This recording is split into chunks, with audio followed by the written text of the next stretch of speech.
The light in the Grange Hall was thick with the smell of dust, old coffee, and the particular human sweat of fear. It clung to the pine-panelled walls and the grim faces of the 24 farmers gathered there. At the podium, Silas Blackwood gripped the worn lectern, his knuckles white against the dark wood. His face, usually florid with the easy confidence of a man who set all the prices, was a tight mask of manufactured calm.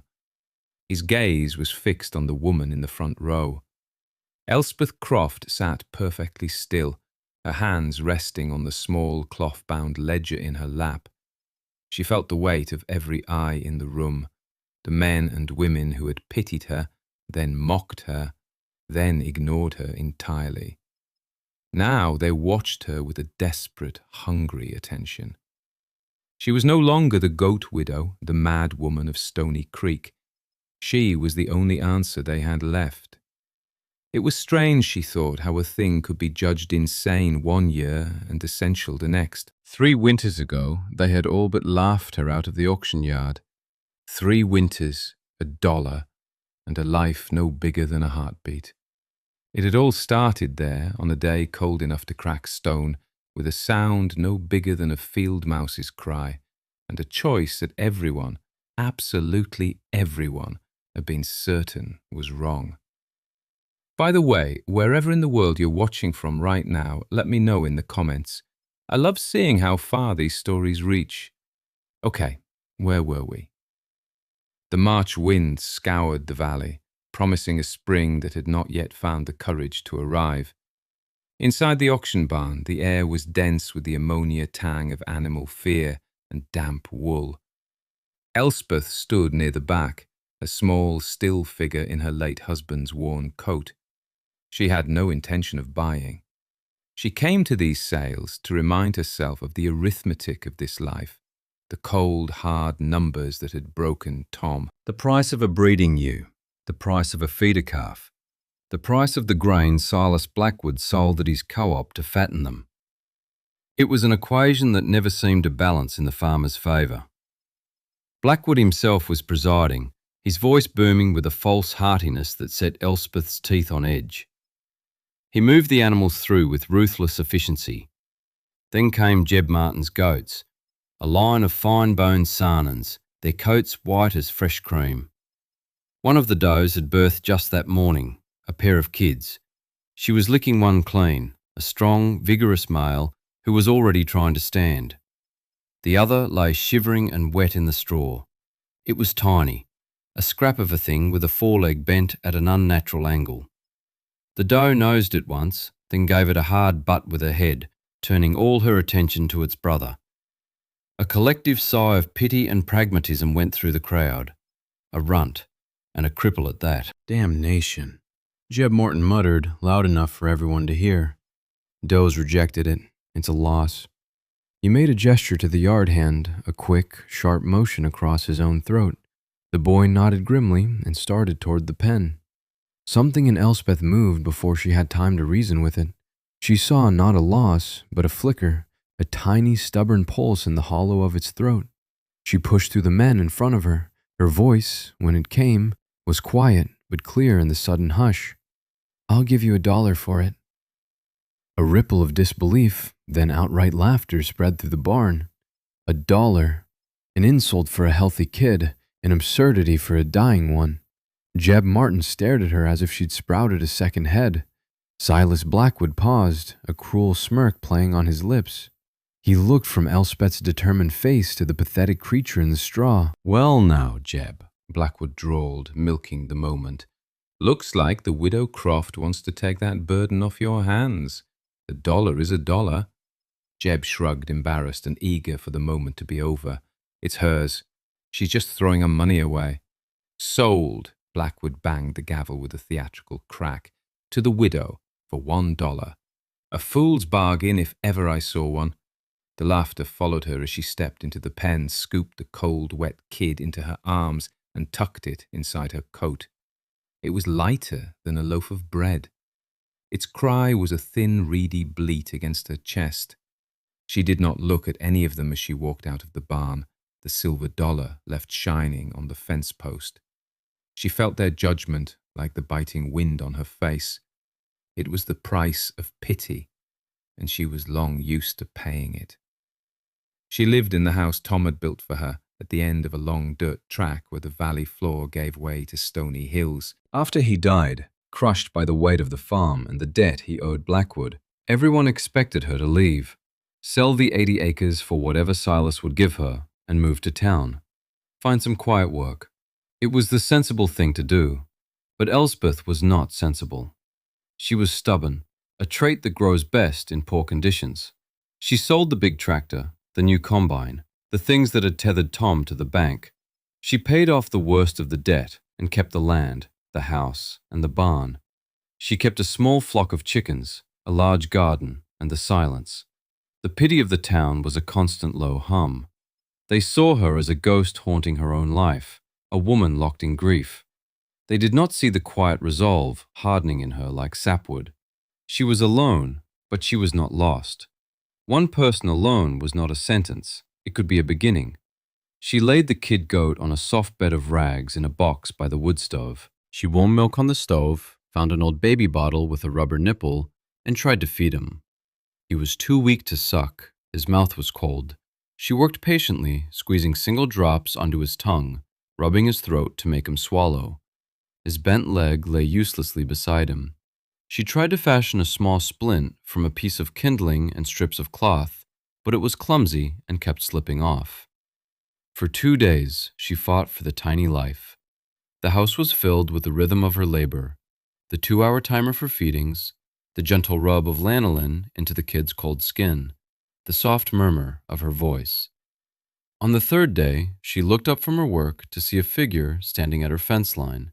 It was Anya Petrova, her nearest neighbor, who lived on the next ridge over.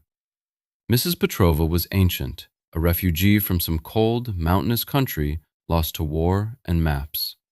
She kept a few wiry sheep that thrived on the rock-strewn pasture between their properties. She spoke little, and when she did, it was in a thick, clipped accent.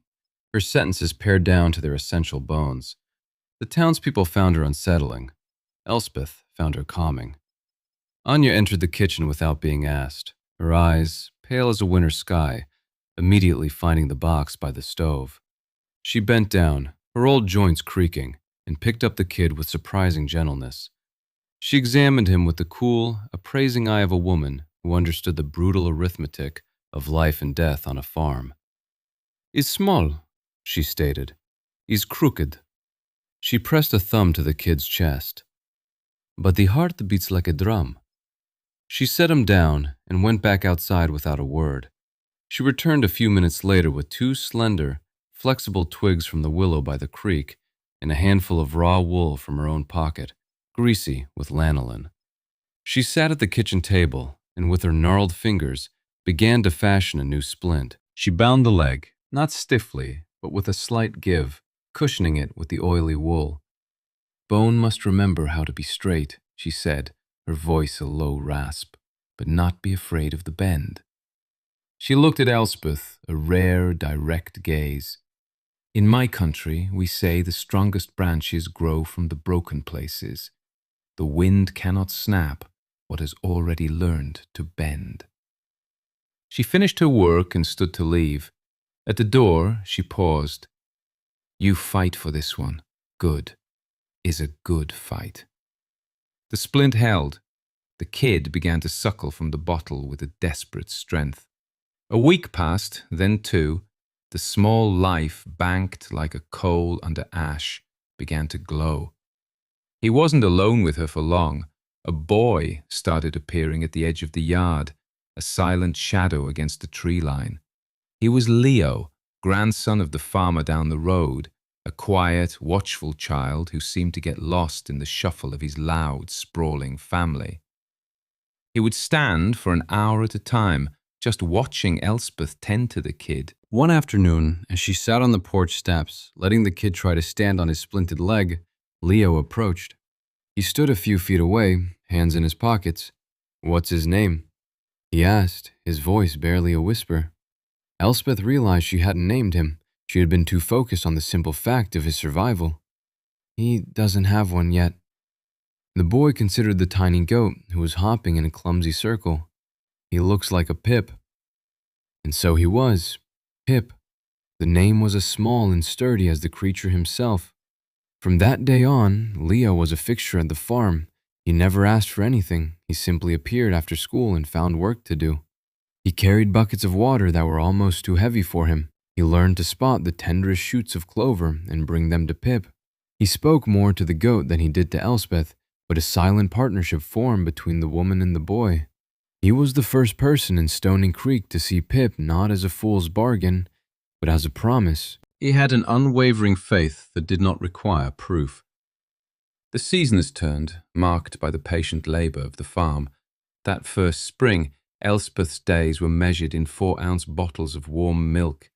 She spent hours massaging Pip's crooked leg, working the muscles, encouraging the bone to heal true.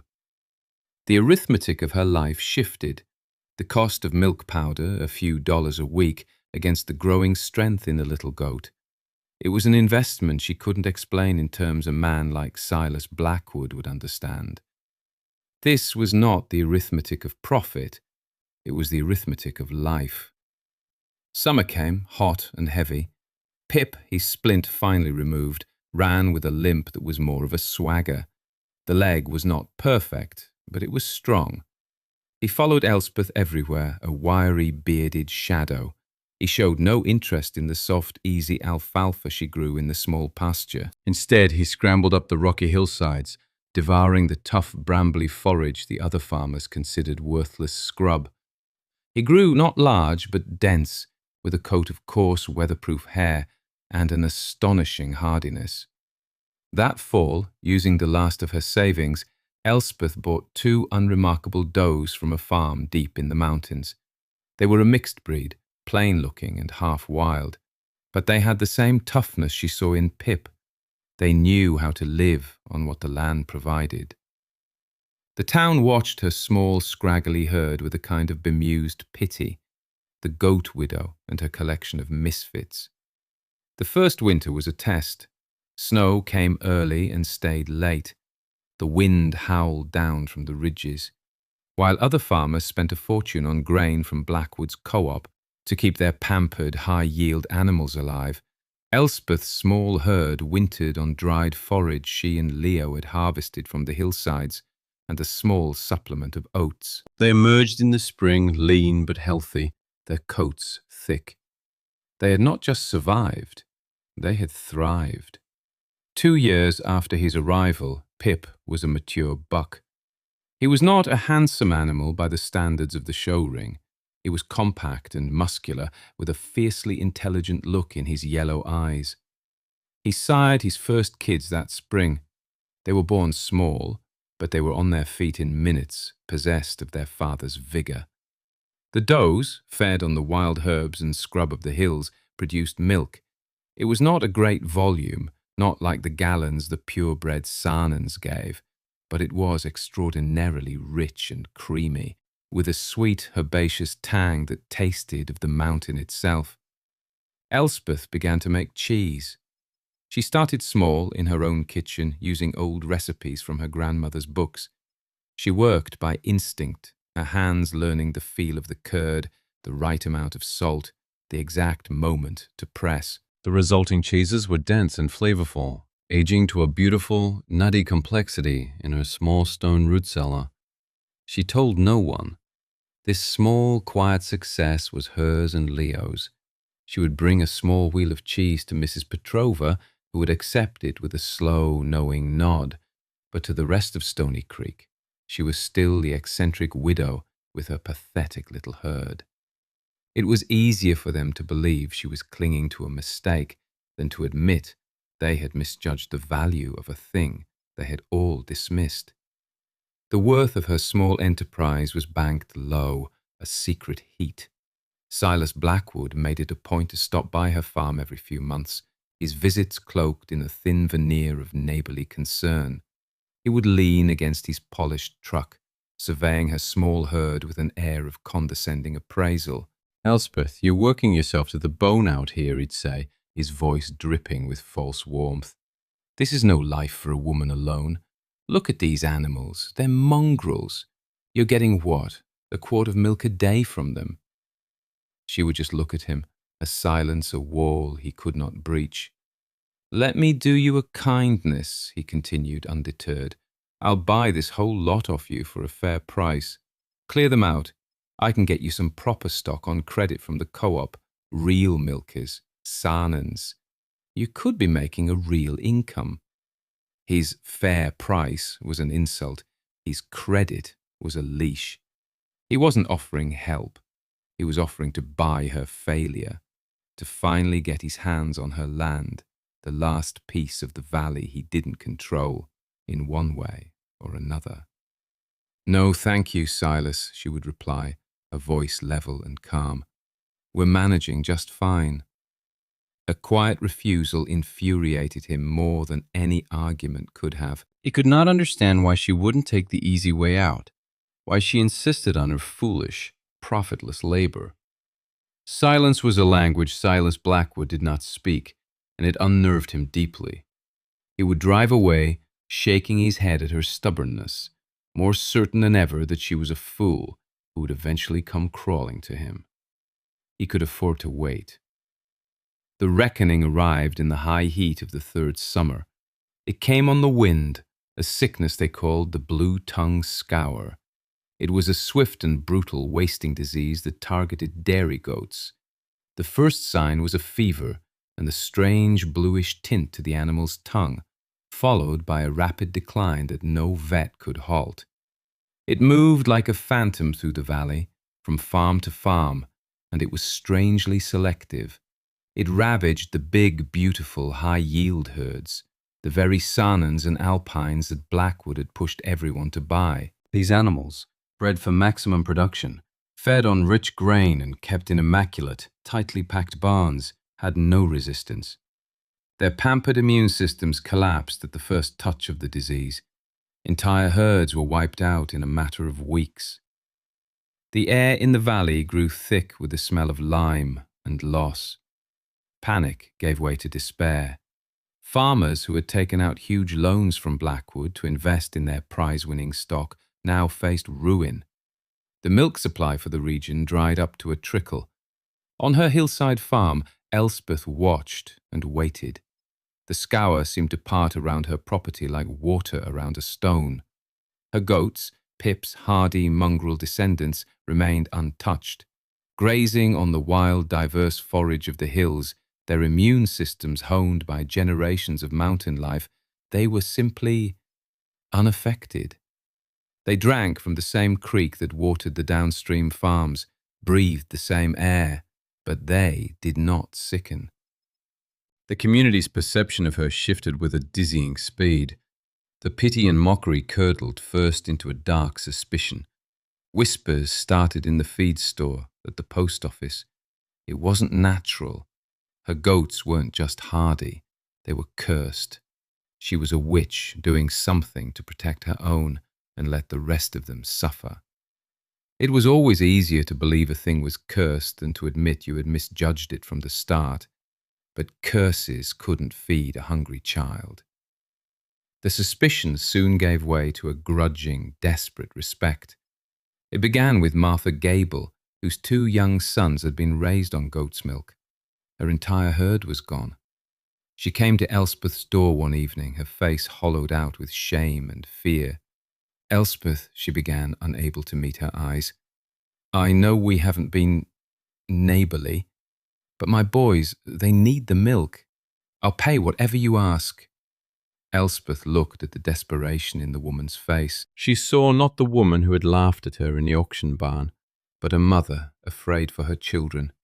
She went to the spring house, filled a large glass jar with fresh, creamy milk, and handed it to Martha. There's no charge, she said quietly. The story of her generosity spread faster than a disease. Others came, hat in hand. A farmer whose prize-winning doe had died, leaving orphaned kids. A family that had relied on their small cheese operation, now bankrupt. To each she gave what she could, milk, a wheel of cheese, advice. She never once mentioned the dollar, the laughter, the years of scorn. Being right was its own kind of reply. The fortune of the valley had inverted. The wealth of the community, once measured in the pedigrees of Blackwood's prize animals, now resided in the tough, crooked-legged bloodline of a goat bought for a fool's dollar. Silas Blackwood was not immune. The blue-tongued scour had swept through his own showcase farm, wiping out the herd he used to impress investors and secure loans. He was losing a fortune, and worse, he was losing control. For years, he had been the sole source of everything the farmers needed: feed, credit, stock, and access to markets. Now, the one thing everyone desperately needed, he did not have. A solitary widow on a hard-scrabble farm had it. He had been quietly buying up the last of the cheese from the few untainted farms on the far side of the county, paying little and selling it at an astronomical markup to specialty shops in the city, passing it off as a rare product from his own surviving stock. But that supply was dwindling. He needed a new source. He needed Elspeth's milk. He drove up her track one afternoon, his expensive truck kicking up a cloud of dust. He got out, forcing a smile that didn't reach his eyes. His usual condescension was gone, replaced by an urgent, predatory warmth. "Elspeth, my dear," he began, spreading his hands wide. "A terrible business, this scour, terrible. But I've come with a proposal. A way to help the whole community, and you, of course." He explained his plan. He wanted to buy her entire milk output, every drop. He would handle the transport, the processing, the marketing. He would make her cheese famous. He named a price per gallon that was respectable, but far below what he knew it was truly worth in the scarcity market he himself was exploiting. "We can put Stony Creek on the map," he said, his voice slick with false promise. "A partnership, you and me." Elspeth listened patiently, her expression unreadable. She knew what he was doing. He was trying to turn her hard-won survival into another commodity he could control, to make her another link in his chain of debt and dependency. "And I know you can handle the volume," he went on, leaning in conspiratorially. "I hear you're getting 30 gallons a day now from that little herd of yours. Remarkable. I'll take all of it." The air went still. A bird called from the woods, its song suddenly sharp and clear. 30 gallons. It was the exact number from the small cloth-bound ledger she kept in the kitchen drawer, a number known only to her and to Leo, who helped her with the milking and the accounting. Silas Blackwood should not have known that number.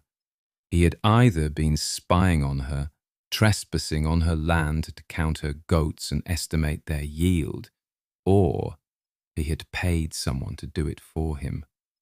In his greed, in his desperate attempt to regain control, he had revealed his hand. He had shown her the depth of his dishonesty. Elspeth looked at him, truly looked at him, and for the first time she felt no anger, no fear, only a profound and weary clarity. "I'll have to think about your offer, Silas," she said, her voice betraying nothing. She turned and went back into her house, leaving him standing alone in the dust. The emergency meeting at the Grange Hall was Blackwood's last desperate play. He stood at the podium, trying to rally the broken farmers behind his new scheme.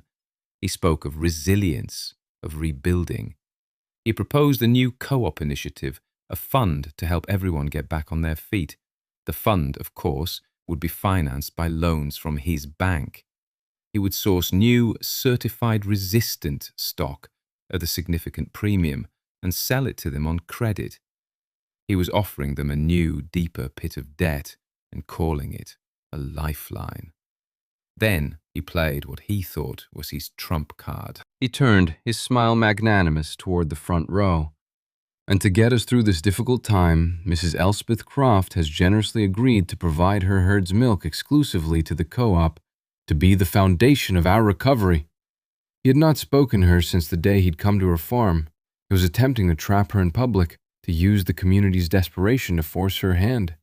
The farmers all turned to look at her, their faces a mixture of hope and expectation. Slowly, Elspeth stood up. She was a small woman, and the room felt vast around her. She held the little cloth-bound ledger in her hands. "I have not agreed to that, Mr. Blackwood," she said. Her voice was not loud, but it carried to every corner of the silent hall. Blackwood's smile froze on his face. "Now, Elspeth," he began, his tone condescending. "This isn't the time for the price you offer for my milk," she continued, her gaze steady, "is based on the arithmetic of profit. It is designed to save your accounts, Mr. Blackwood, to turn our disaster into your new business venture." She took a step forward, holding the ledger not as a weapon, but as a testament.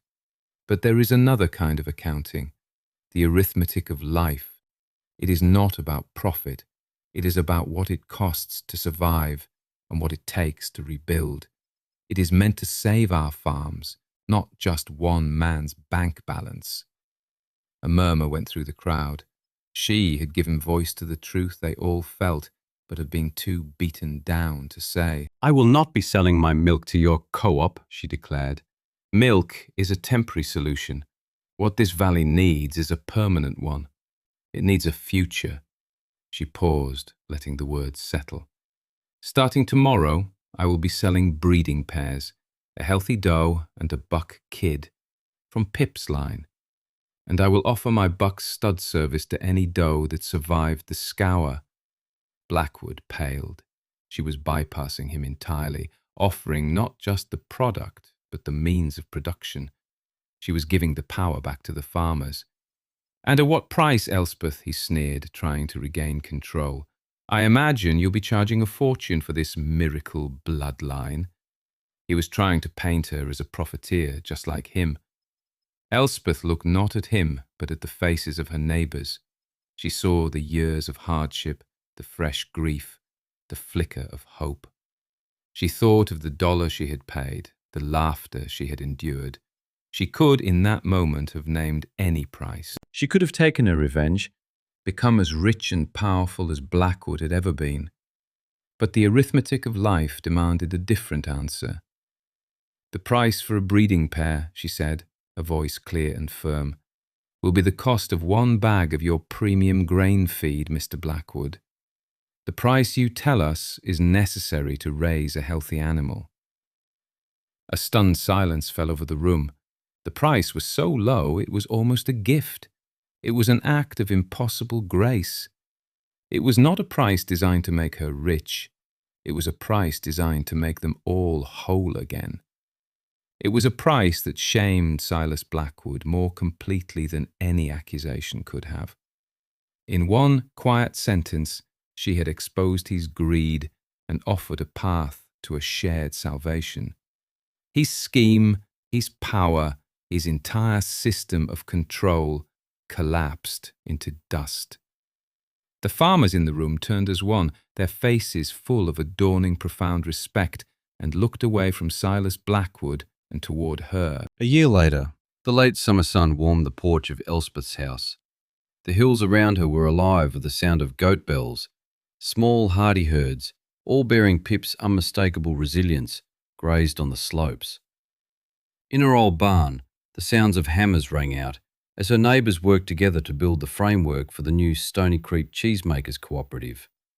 Leo, now a tall, capable young man of 16, sat on the porch steps, carefully entering figures into a new, much larger ledger.